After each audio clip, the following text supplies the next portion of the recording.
School, অধ্যক্ষ ভারপ্রাপ্ত বালুগ্রাম আদর্শ ডিগ্রি কলেজ।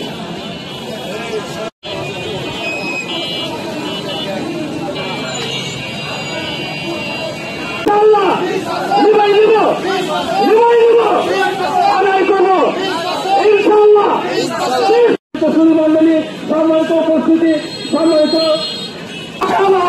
তারপরে বলছি আমাদের যতদিন পর্যন্ত নাচিদায় পণ্য হবে ততদিন পর্যন্ত আমরা যখন আমাদের আন্দোলন শুরু হয় 3 দফা দাবিতে, এই 3 দফার অন্যতম সেই 13 আগস্ট বর্তমান সরকারের সাথে একটা সমঝোতায়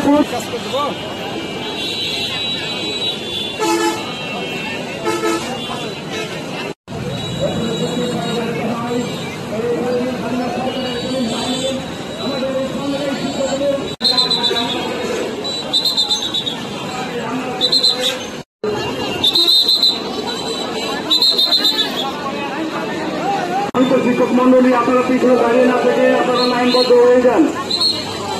আপনারা পিছনে দাঁড়িয়ে না থেকে নেন যাতে আমাদের মেনে নিতে আমরা সুবিধা হয়। তারই অংশ হিসাবে বর্তমান বাংলাদেশের কোন ছাত্রছাত্রী বসে থাকবে না। শিক্ষককে আপনারা দেখতে পাচ্ছেন বিভিন্ন ছবিতে এসছে, মিডিয়ায় এসছে, কিভাবে ছিলেন কৃষি ভাষণ। অবিলম্বে তাদেরকে বিচারের আওতায় আনতে হবে।